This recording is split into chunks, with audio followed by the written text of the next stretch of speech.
Well, the first thing that you ask is, the thing that I asked the players after the last scrimmage and challenged them to do is, how much will you improve from the last scrimmage to this scrimmage? So that's going to happen by what you invest, what you commit to doing, every day in practice, so you're focused on what's happening right now so that you can make that improvement. So I would say we had a significant number of guys that, made strides. We're better in this game, a lot less anxiety, especially for the young players, but not where we want to be. I think we're still not tackling well on defense, too many missed tackles, too many guys breaking down, not aggressive enough, not enough cleanup, give up a few too many big plays. On offense, last week we were really good in terms of turnovers and taking care of the ball. Today we had the ball on the ground more than we'd like. Threw a couple picks, which we got to not do, so we got to do a better job of taking care of the ball. When you're playing against each other, if this guy's doing good, then that guy playing against him who's still on your team may not be doing so good. So it really is hard to evaluate the overall consistency of performance until you watch the film. The scrimmage format today was a little bit different. We played the first, I think, like 55 or 56 plays exactly like a game. Had the headsets, had the coaches in the box, it's going to be in the box, had the coaches on the sidelines, it's going to be on the sidelines. Use the communication for offense, defense, special teams. So we got, when I say 60 plays, I'm talking about total. So a little over 25 for both first teams. First team played against the second team offense. First team defense played against second team offense. First team offense played against second team defense. And then we did some situational stuff, which is good on good, which I think is a little more challenging to the players, especially when you have a significant number of players that we either held out of the scrimmage or were injured and didn't want to take a risk. So, for example, I think 4 guys in the front 7 on defense didn't scrimmage today that we would consider starters. And then we limited the reps of some other guys. So the first team becomes half the second team becomes half the third team. So it's great for the experience of the players and their development, the younger guys to be able to get in those situations, have to be responsible, accountable to do their job. But it's also not totally realistic to see how that unit is really developing. Same thing in the offensive line. We had a couple guys out today in the offensive line. Some of them we held out. We held out Miller Forstall. He's been practicing. We held out Terrell Lewis. He's been practicing.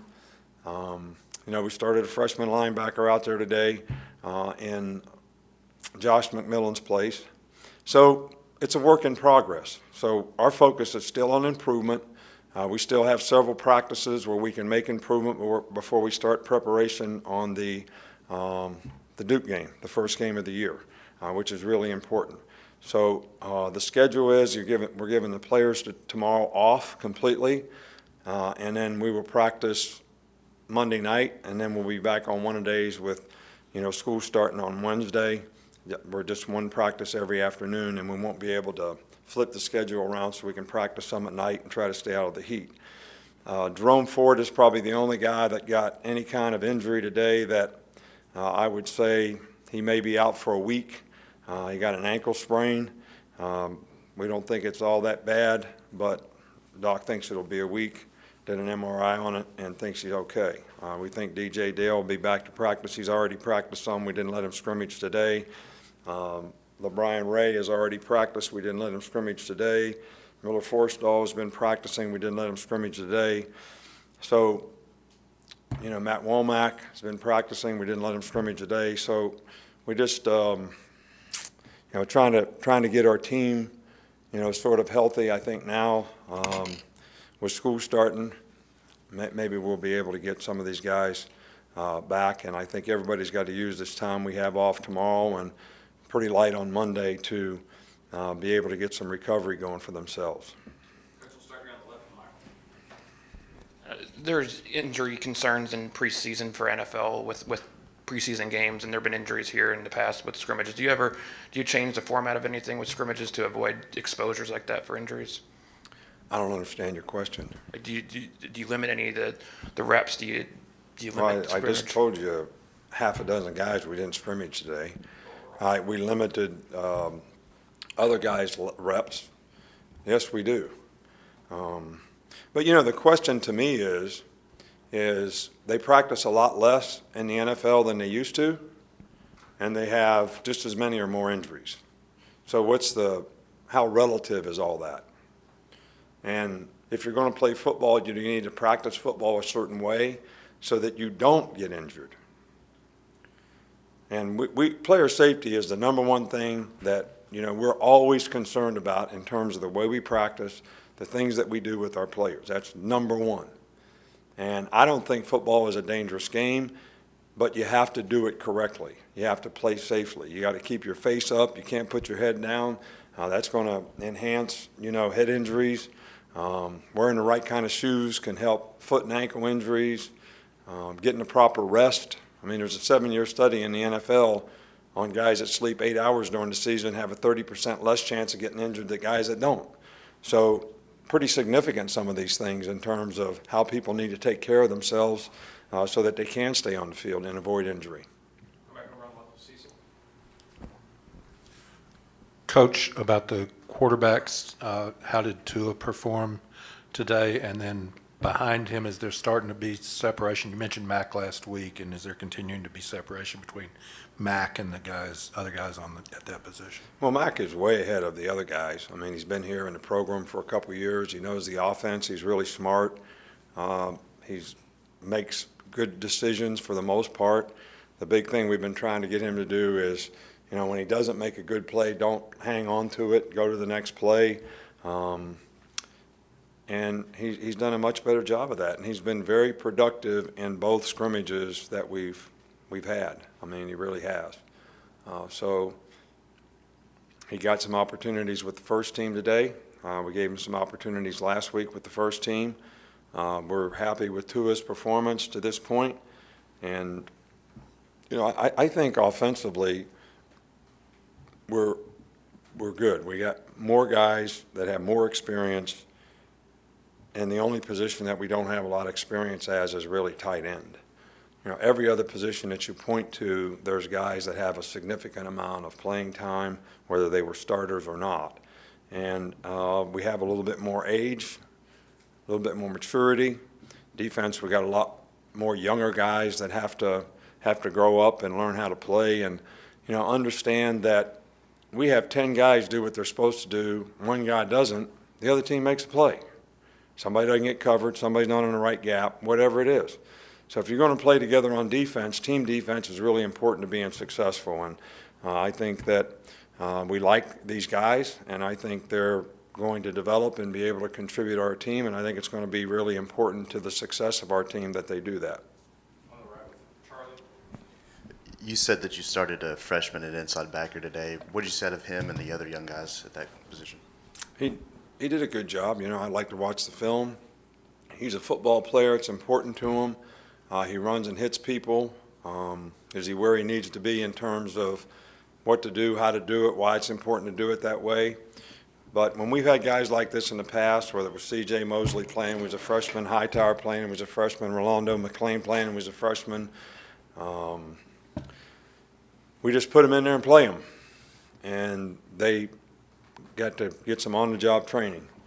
And there's still competition at that position, but, he's a guy that has made plays throughout fall camp so far that we're hopeful we'll be able to continue to improve and develop and play like a starter. What have you seen out of the defense's ability to get after the quarterback leading up to today and then especially today in a more game-like situation? Well, the guys that can get after the quarterback, a lot of them didn't play today. 33's been a good pass rusher, 24's been a good pass rusher, 99's developed into a much better inside pass rusher. We want LeBron Ray to develop as an inside pass rusher. He hasn't been out there enough to really be able to evaluate that circumstance. Chris Allen can rush a little bit off the edge. I think King, as a freshman, has some ability to rush. So we've got some guys that certainly need to develop, but I think they have, some opportunity to be able to do that. Finish up 2 more football players. Tony, then Ryan. I know you mentioned that Miller was held out, but what did you see from the rest of the tight ends during the scrimmage? Some good, some bad. I don't think that we're where we need to be at that position, but those guys are all working hard. It's important to them. They're making progress. They're all improving, and that's all we can ask for. And what I tell players all the time: give us 100% of what you got. Some people think if they're not 100%, they really can't play. We need you to practice and give 100% of whatever you got.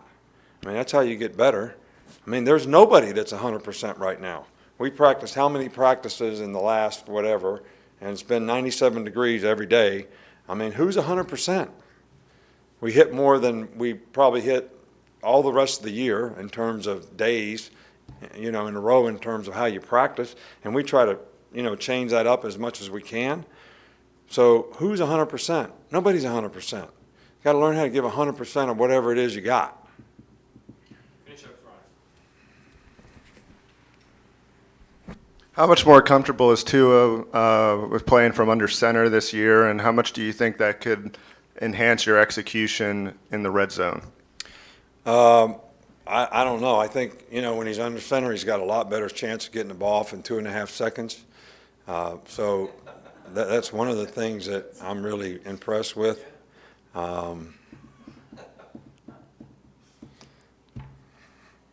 Look, he's a good quarterback. He makes good decisions when he's in the gun. He makes good decisions under center.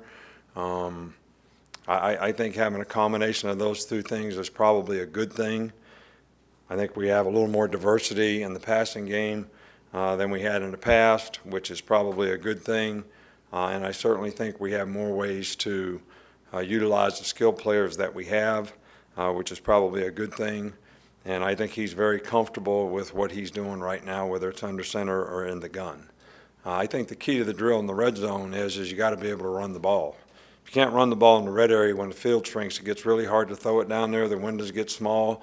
You got to get rid of the ball more quickly, make quicker decisions, and everything closes up faster. So when you can run the ball and create favorable down distances, you got a better chance to keep the defense off balance. So, and that's one of the areas that we want to improve in on both sides of the ball is red area efficiency. Thanks, Coach. All right, thank you.